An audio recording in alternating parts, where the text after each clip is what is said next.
Lucky TV YouTube ಚಾನಲ್ನ ಇನ್ನೊಂದು ವಿಡಿಯೋಗೆ ಸ್ವಾಗತ. ನಾನು ಇವತ್ತೇ ಇದೇ ವರ್ಷ ಫೆಬ್ರವರಿಯಲ್ಲಿ ಬೆಳ್ಳಿ ಪರದೆಗೆ ಎಂಟ್ರಿ ಕೊಟ್ಟಿದ್ದ ಶಾಕಾಹಾರಿ ಸಿನಿಮಾ ಬಗ್ಗೆ ಹೇಳಲು ಬಂದಿದ್ದೇನೆ. 3 ತಿಂಗಳ ಬಳಿಕ OTTಯಲ್ಲಿ ರಿಲೀಸ್ ಆಗಿದೆ. ಈ ಚಿತ್ರಕ್ಕೆ ವೀಕ್ಷಕರಿಂದ ಉತ್ತಮ ಪ್ರತಿಕ್ರಿಯೆ ಸಿಕ್ಕಿತ್ತು. ಇದರಲ್ಲಿ ಹಿರಿಯ ನಟ ರಂಗಾಯಣ್ ರಘು ಪ್ರಮುಖ ಪಾತ್ರದಲ್ಲಿ ಅಭಿನಯಿಸಿದ್ದಾರೆ. ಪೊಲೀಸ್ ಅಧಿಕಾರಿಯಾಗಿ ಗೋಪಾಲ್ ಕೃಷ್ಣ ದೇಶಪಾಂಡೆ ಅದ್ಭುತವಾಗಿ ನಟಿಸಿದ್ದಾರೆ. ಮಮತಕ್ಕನ ಪಾತ್ರಧಾರಿಯಾಗಿ ಪ್ರತಿಭಾ ನಾಯಕ್ ತಮ್ಮ ಪಾತ್ರಗಳಿಗೆ ನ್ಯಾಯ ಒದಗಿಸಿದ್ದಾರೆ. ಈ ಸಿನಿಮಾದ ಸ್ಟೋರಿ ಮಲೆನಾಡಿನ ಕ್ರೈಮ್ ಸ್ಟೋರಿ. ರಂಗಾಯಣ್ ರಘು ಅವರು ಮಾಸ್ತಿಕಟ್ಟೆ ಸುಬ್ರಹ್ಮಣ್ಯ ಆಗಿ ಪಾತ್ರ ಮಾಡಿದ್ದಾರೆ. ಹಿಂದೆ ಮುಂದೆ ಯಾರೂ ಇಲ್ಲ, ತನ್ನದೇ ಹೋಟೆಲ್ನಲ್ಲಿ ತಾನೇ ಮಾಲೀಕ ಹಾಗೂ ಕೆಲಸಗಾರನಾಗಿ ಕೆಲಸ ಮಾಡಿಕೊಂಡಿರುತ್ತಾರೆ. ಶಾಕಾಹಾರಿ ಹೋಟೆಲ್ ಆಗಿದ್ದರೂ ಮಾಂಸಾಹಾರಿ ಆಗಿ ಹೇಗೆ ಹೋಟೆಲ್ ಟರ್ನ್ ತೆಗೆದುಕೊಳ್ಳುತ್ತೆ ಎನ್ನುವುದು ನೀವು ಸಿನಿಮಾ ನೋಡಿದರೆ ಗೊತ್ತಾಗುತ್ತದೆ.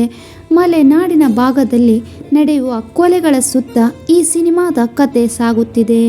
ಈ ಕೊಲೆಗೂ ಹೋಟೆಲ್ ಸುಬ್ಬಣ್ಣಿ ಅಂದರೆ ರಂಗಾಯಣ್ ರಘು ಅವರಿಗೆ ಏನಾದರೂ ಕನೆಕ್ಷನ್ ಉಂಟಾ ಎಂಬುದು ಸಿನಿಮಾ ನೋಡಬೇಕು.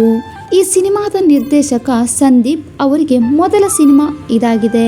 ಮೊದಲ ಸಿನಿಮಾ ಅಲ್ಲಿ ಒಳ್ಳೆಯ ನಿರ್ದೇಶನ ಕೊಟ್ಟಿದ್ದಾರೆ ಎಂಬುದು ನನ್ನ ಅಭಿಪ್ರಾಯ. ಈ ಸಿನಿಮಾದ ಮೊದಲಾರ್ಧ ಸಿನಿಮಾದ ಕತೆ ತೆರೆದುಕೊಳ್ಳುವಲ್ಲಿ ಕೊಂಚ ತಡವಾದರೂ ದ್ವಿತೀಯಾರ್ಧದಲ್ಲಿ ಚಿತ್ರಕಥೆ ಪಡೆದುಕೊಳ್ಳುವ ವೇಗ ಬಲು ರೋಚಕ. ಸಿನಿಮಾವು ಕ್ರೈಮ್ ಥ್ರಿಲ್ಲರ್ ಸಿನಿಮಾವಾದರೂ ಮಲೆನಾಡಿನ ತೀರ್ಥಹಳ್ಳಿ ಸುತ್ತಮುತ್ತಲಿನ ಸೊಗಡನ್ನು ಕಥೆಯೊಳಗೆ ಹದವಾಗಿ ಬೆರೆಸಿದ್ದಾರೆ. ಈ ಸಿನಿಮಾಗೆ ಬೆನ್ನೆಲುಬಾಗಿ ನಿಂತಿರುವುದು ಸಂಗೀತ ನಿರ್ದೇಶಕ. ಎಲ್ಲೋ ಸುರಿದ ಮಳೆ ಹಾಡು ಪದೇ ಪದೇ ಬಾಯಲ್ಲಿ ಗುನುಗುವಂತಿದೆ. ಅನುಭವಿ ಕಲಾವಿದ ರಂಗಾಯಣ್ ರಘು ಅವರ ಮುಂದೆ ಸರಿಸಮವಾಗಿ ನಿಂತು ತೆರೆಯನ್ನು ಹಂಚಿಕೊಂಡ ಚಿತ್ರದ ನಾಯಕ ಗೋಪಾಲ್ ದೇಶಪಾಂಡೆ ಅದ್ಭುತವಾಗಿ ನಟಿಸಿ ಸೈ ಎನಿಸಿಕೊಂಡಿದ್ದಾರೆ. ಈ ಸಿನಿಮಾದಲ್ಲಿ ಇವರ ಪಾತ್ರ ಪೊಲೀಸ್ ಆಗಿ ನಟಿಸಿದ್ದು, ಬಗೆಹರಿಯದ ಕೊಲೆ ಕೇಸ್ ನಡುವೆ ಹೆಂಡತಿಯ ಅನಾರೋಗ್ಯ ಎರಡನ್ನೂ ಉತ್ತಮವಾಗಿ ಪಾತ್ರವನ್ನು ನಿಭಾಯಿಸಿದ್ದಾರೆ. ಈ ಸಿನಿಮಾವು ಹೊಸಬರ ಸಿನಿಮಾ ಆದರೂ ಒಳ್ಳೆಯ ಕಥಾಹಂದರವನ್ನು ಒಳಗೊಂಡಿದೆ. ಇದನ್ನು OTTಯಲ್ಲಿ ಆದರೂ ನೋಡಿ ಹೊಸಬರ ಸಿನಿಮಾವನ್ನು ಬೆಳೆಸಬೇಕು ಮತ್ತು ಕನ್ನಡ ಸಿನಿಮಾವನ್ನು ಉಳಿಸಬೇಕು ಎನ್ನುವುದು ನನ್ನ ಅಭಿಪ್ರಾಯವಾಗಿದೆ.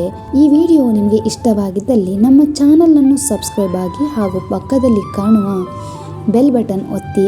ಆಗ ಮಾತ್ರ ನಾನು ಬಿಡುವ ಎಲ್ಲ ವಿಡಿಯೋಗಳು ನಿಮಗೆ ಕಾಣಸಿಗುತ್ತದೆ. ಧನ್ಯವಾದಗಳು.